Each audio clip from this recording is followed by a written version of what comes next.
وهديناه النجدين فلاقتحم العقبة وما أدراك ما العقبة। আল্লাহ রাস্তা দুটোটা খোলা রাখছেন। আপনার পিছনে মসজিদ, এশার আজান হয়েছে, কেউ বাজারে চা খেয়েছে, কেউ সিগারেট পান করছে, কেউ দোকানে দাঁড়িয়ে দাঁড়িয়ে গপসপ করছে, আর আপনারা কেউ নামাজের জন্য গেছেন, নামাজ পড়ছেন। এখন কিছু মানুষ আপনারা এখানে বয়ান শুনতেছেন, বয়ান থেকে উঠে বাসায় চলে যাবেন, ফজরের আজান হবে, মসজিদে গিয়ে নামাজ পড়বেন। কিছু মানুষ এমন ফজরের আজান শোনার পরে কম্বল টেনে গায়ে দিয়ে পরে জমের মতো ঘুম দেবে। তখন তাদের ঘুমে নেশা জাগে। কেউ তাকে ডাকবে না, পুলিশ তাকে পিটাবে না, ফেরেশতা এসে তাকে খোঁচাবে না যে ওঠ নামাজের জন্য যা। আল্লাহ রাস্তা খোলা রাখছেন, তুমি কম্বল টান দিয়ে ঘুমাও, ইচ্ছা তোমার। কম্বলকে লাথি মারো, পানি দিয়ে উজু করো, মসজিদে গিয়ে দাঁড়াও, আল্লাহর কদমে সিজদা দাও, ইচ্ছা তোমার।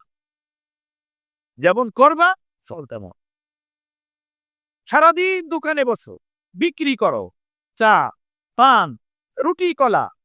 এরপরে রাত্রেবেলা ঝাঁপ বন্ধ করে হিসাব করো, কয় টাকা হলো, কয় টাকা বেচলাম, কালকে কোন কোন মাল আমার দোকানে লাগবে। করি কি করি না ভাই বলেন? দোকানদাররা করে কি করে না? কষ্ট করো, সারাদিন মেহনত করার পরে দেখা গেল যে 1000 টাকা লাভ হয়েছে, মনটা খুশি হয়। দোকান থেকে বের হয়ে সবজির দোকানে যাই, সবজি নেই, মাছের দোকানে যাই, মাছ নেই, চালের দোকানে যাই, চাল নেই, ফলের দোকানে যাই, যে বাচ্চা কাচ্চার জন্য একটু ফল নিয়ে যাই, আলহামদুলিল্লাহ 1000 টাকা তো কামাই হয়েছে। যদি কি কম্বল গায়ে দিয়ে ঘরে ঘুমাইয়া থাকতেন 1000 টাকা কামাই হতো না। এটার জন্য যেভাবে মেহনত করলেন, মেহনত করার পরে আপনার 1000 টাকা কামাই হলো। আমার বন্ধু, চিরস্থায়ী জান্নাতের কামাইয়ের জন্য এখানে মেহনত করতে হবে, এখানে কষ্ট করতে হবে, এখানে বন্দিগির দ্বারা নিজের জীবনকে সাজাতে হবে, নিজের জীবনটাকে জ্বালাতে হবে, পোড়াতে হবে আল্লাহর ইবাদতের জন্য, আল্লাহর বন্দিগির জন্য।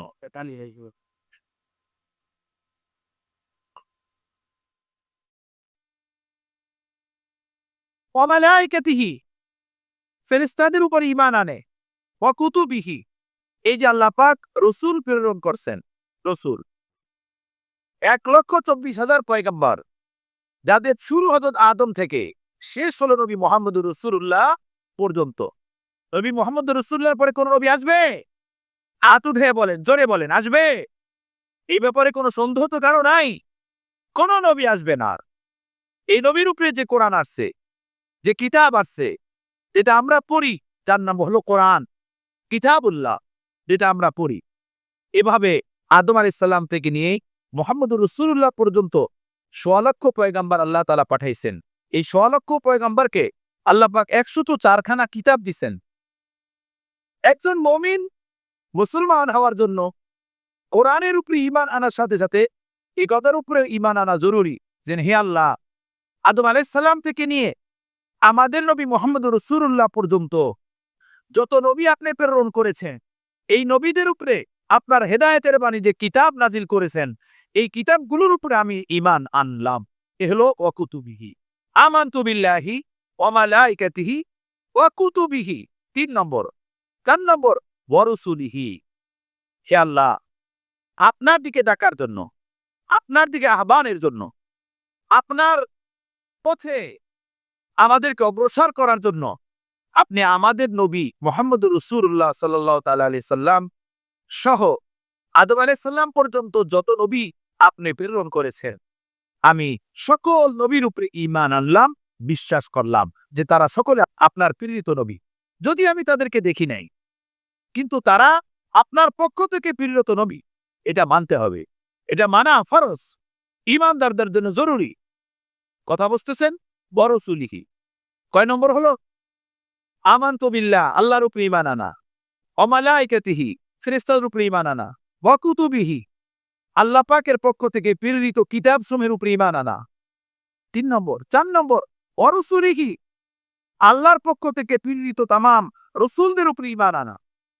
5 নম্বর ওয়াল ইয়াউমিল আখিরি। এই হলো সেটা যেটা বললাম শুরুতে, মানুষ দুই শ্রেণীর।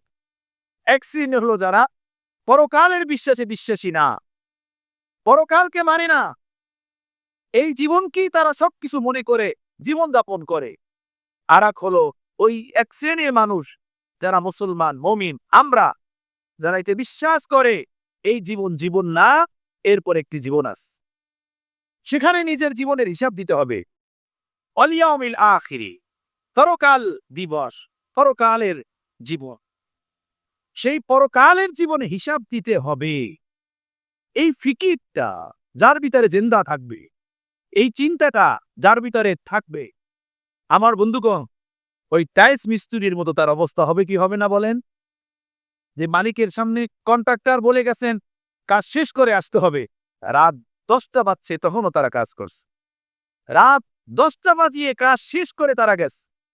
ঠিক একজন মুমিন যে এই বিশ্বাসে বিশ্বাসী, আমার এই জীবন জীবন না, এখানে সুখ সুখ না, এখানের অভাব অভাব না, এখানে দুঃখ কষ্ট না, এখান থেকে আমি বিদায় নিয়ে যাব আর কোনোদিন ফিরে আসব না।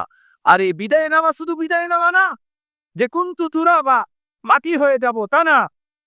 এরপরে এমন একটা হায়াত আমাকে দেওয়া হবে যে হায়াতের আর কোনো শেষ হবে না, শুরু হবে আর শেষ নাই, যেটা হলো পরকাল, জান্নাত কিংবা জাহান্নাম, যে হায়াতের কোনো শেষ নাই। সেখানে আমাকে দাঁড়াতে হবে।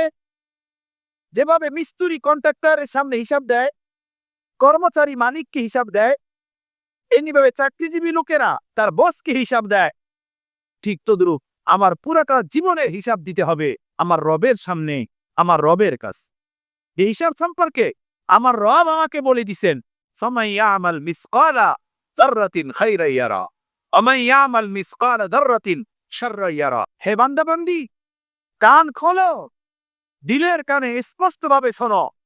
যদি তুমি এই জমিনের উপরে একটি বিন্দু মাত্র বালুকণা সম পরিমাণের নেক কাজ করো, আমি আল্লাহ, ওই আল্লাহ যে বালুকণা সম পরিমাণ নেক কাজের সব আমি তোমাকে দান করব।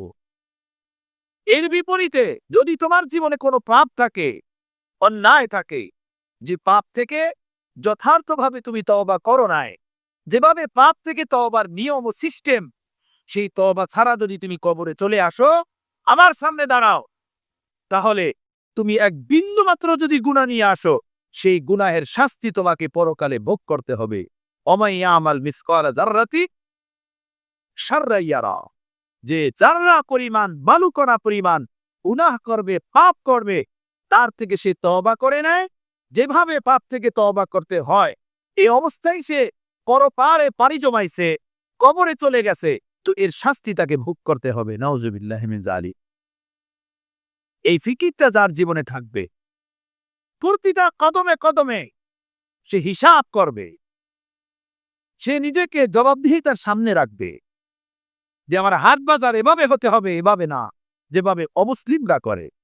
একটা বাজারে হিন্দুদের দোকান থাকে, খ্রিস্টানদের দোকান থাকে, মুসলমানদের দোকান থাকে। আমার ভাই হিন্দু দোকানদারি করে, একজন মুসলমান দোকানদারি করে।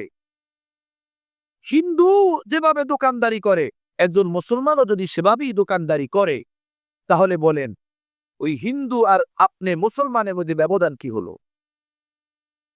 ওর ব্যবসার নীতিমালা তেমন, আপনার ব্যবসার নীতিমালা তেমন, ওর জিন্দিগি যেমন, আপনার জিন্দিগি তেমন।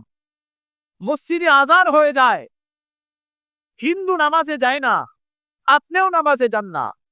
হিন্দু মিথ্যা বলে, আপনিও মিথ্যা বলে। হিন্দু ওজনে কম দেয়, আপনি ওজনে কম দেন। হিন্দু সুদে টাকা লাগায়, সুদের ব্যবসা করে, আপনিও সুদের ব্যবসা করেন। তো বলুন, ও পরকালের বিশ্বাসে বিশ্বাসী না, আপনি পরকালের বিশ্বাসে বিশ্বাসী, তাহলে এটা কেমন হলো? ওর মাঝে আর আপনার মাঝে পার্থক্য কি হলো? আমার বন্ধু, এই পরকালের বিশ্বাসে বিশ্বাসীর সাথে সাথে আমলের রূপে নিজের জীবনটাকে যে সাজাবো, যে বানাবো, যে গড়াবো, সে কামিয়াব হয়ে যাব।